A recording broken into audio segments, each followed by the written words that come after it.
All right, guys, today we are taking notes on section 1.5 graphs. This is the last section of chapter 1, the last really of our scientific practices. Just because after this week we are done with chapter 1 and have taken our test does not mean by any means that the stuff that we have learned in this chapter is gone. We are going to be using all the different skills and practices that we have learned about the past month or so throughout the entire school year. You're going to need to be constantly making accurate and precise measurements. You're going to be using the scientific method. We're going to be testing hypothesis and using our observation skills and using models within class. And now finally, graphs.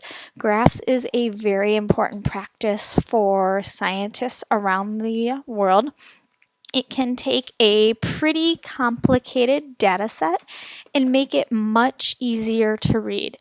And the reason why it really makes it much easier to read is because it is simply a visual display of information or data. And it makes it easy to detect patterns and trends because when you're looking at it as a visual display, the graphs that you are used to, you can just see the trends versus having to go through line by line of a data table to try and figure out information. There are some times when data tables are necessary, but for the most part, we will collect our information in lab using a data table because it makes it nice and neat and easy to collect. But afterwards, a lot of time, part of the analysis this school year will be using a graph to help us detect our patterns and trends. So when we are reading information off of a graph, we have a lot of different information to decipher. And there's a few different things to definitely look for to make reading and deciphering the graphs a little easier. The first thing that you need to look at is the title. Titles can tell you a lot about what kind of information is going to be on the graph that you are looking at, so make sure you start there. Second thing that you are going to look for is your axes labels. Your x-axis is the horizontal, and the y-axis is the vertical. So this is going to be your x. That's going to be your y. Okay, so your title will be up here. That's going to be the first thing you look at. The next is going to be those axes labels. And then finally, you're going to look at those data points to see what kind of trends are you seeing. Three types of graphs that we are really going to be working with here. There are other types of graphs and they get a little bit more complicated, but the three main types of graphs for our class purposes are the line graph, the bar graph, and the pie or the circle graph. And you'll hear me use pie or circle interchangeably. They are the exact same thing. 98% of the time, the graphs that you are going to be making in class are going to be line graphs. Line graphs are used to show change in the dependent variable due to a change in the independent variable. Remember, the independent variable is the variable that you change as we go throughout the experiment. So if we were to draw our graph here, remember, our independent variable is going to go down here on the x-axis and our dependent variable here on our y-axis. Okay, usually when we are using line graphs, this x-axis is going to be time. Not all the time will that axis be time, but a lot of times time is one of the variables that we are working with in our labs. And like we discussed last week, time, it's really hard to stop time. I don't know if any of you guys figured out how to do it yet, but if you have, please let me know and we'll make sure to publish that information and you will become instantly famous. But because none of us have figured out how to stop time, time is usually the independent variable. Okay, you can have a graph show more than one event if the variables are the same. And the graph that we are going to be looking at is going to show us just that. So what does that mean? That just means having more than one line on the line graph. But we can only do this if our variables are the same. So here we have a graph. Okay, and going by how we read the graph, first thing we are going to do is read the title. Average daily high temperatures. Okay, so just by looking at that, we're thinking some kind of average temperatures throughout, whether it's the day, the month, the year. Okay, we don't know that yet, but we're going to be talking about average temperatures. Now we look at our axes. Okay, looking down here, we can see that we must be looking at average high temperatures throughout the months, and those temperatures also over here are in degrees Fahrenheit. Okay, finally, the third thing we look at is the actual data points. And we can see from this graph that we have two lines and we have a key down here or a legend down here. And that legend tells us that the blue line is the Janesville line and this pinkish purple line is the Duluth line. Okay, your graph for those of you in most hours this week is going to be a graph just like this. However, instead of temperatures over the months, it's going to be temperatures throughout the hours of a day, and you are actually going to have 7 lines on your graph.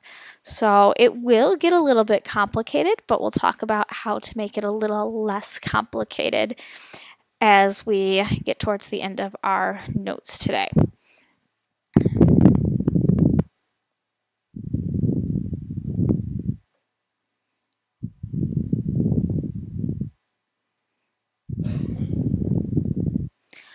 All right, moving on to the second type of graph, that is a bar graph. And this is used to display information collected by counting. Our example of a bar graph is here. Okay, and again, using the kind of how order of reading graphs, we're going to start up here with our title being the favorite sports of students. So we're already thinking, okay, students, someone must have been polled and figuring out what sport they like. We can see the sports are on the bottom, and then over here, the number of students is on our y-axis. And then we've got our actual data points. Bar graphs, fairly easy to read. They are fairly easy to make, but I believe this school year you will make 1 or possibly 2 bar graphs throughout the year. It is not a common graph that we will use in our class because a lot of our labs that we do use that experimentation, so we have an independent variable and a dependent variable, which then leads us to line graphs. We're not collecting information by counting.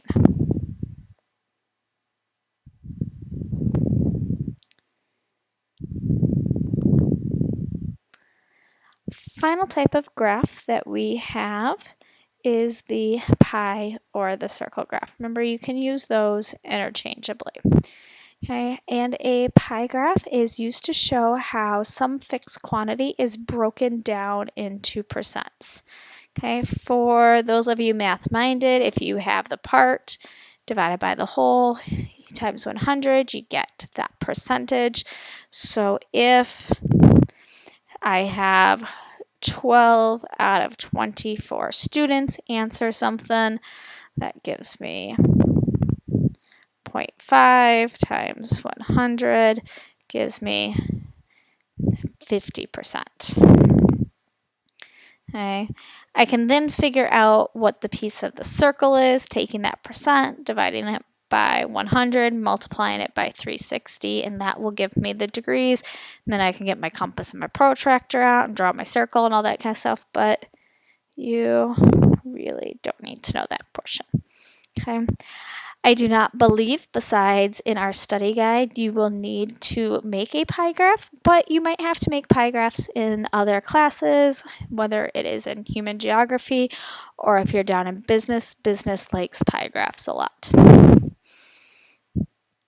So here is a pie graph. Again, we don't really have our x and our y axes, but definitely same rules apply. We first look at our title. We're looking at pizza toppings. Then we can kind of look at the rest of the graph as a whole. We've got our legend over here and then all of our different pieces.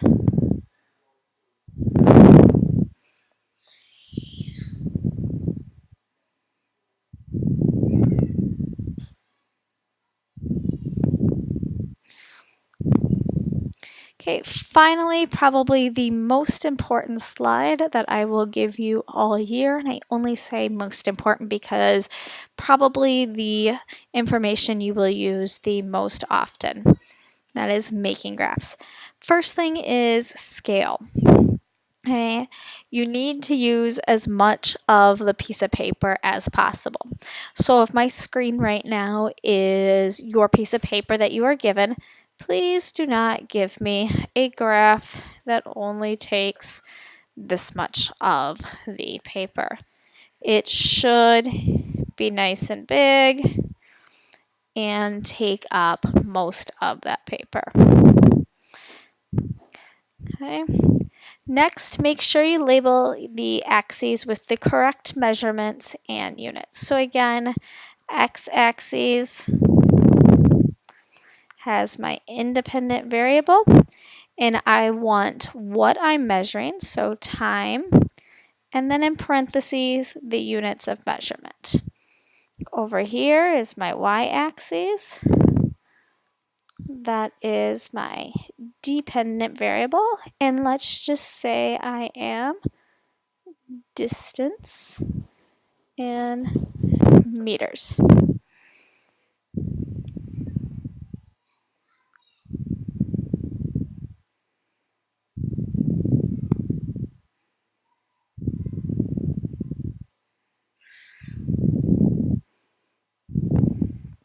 Okay, make sure you give it a good title. Just so you know, the title of the lab is not the title of the graph. So for this week, 1.5 graphing is not a good title for your graph. Okay, key if necessary. Again, just like on that line graph that I showed you earlier, there was a key or a legend so that we know what line refers to what. Okay, you only need a key if you have more than one line on your line graph. Okay. Neatness counts. Use pencil if you're making it by hand. After this week, if you wish to use Google Sheets, which is a spreadsheet application to make your graph, by all means, please feel free to do so. Lots of YouTube videos on how to use Google Sheets to make graphs, but for today and for this week, at least your rough draft must be made by hand so that you know what is supposed to look like. And then x-axis is your independent variable, y-axis is your independent or your dependent variable, and then most of the time we are going to connect the dots. Sometimes, however, it is a best fit curve. We will let you know when that best fit curve is necessary. This week in lab, though, you are simply going to be connecting the dots between the data points. So this week is definitely a little bit of a different week for us because no school on Friday. So as soon as you're done listening to it and answering all the questions in this Edpuzzle activity, please go online get that lab entry ticket done. Once you get that lab entry ticket done, please come see your teacher so that we can get you the materials you need to get started on lab. To pace yourself correctly, you should have the rough draft of the graph done when you come to class tomorrow. That way you can do the peer edit in class, okay, and then work on that final draft for this weekend. If you have any questions as we go throughout the week, please let us know. Have a good day.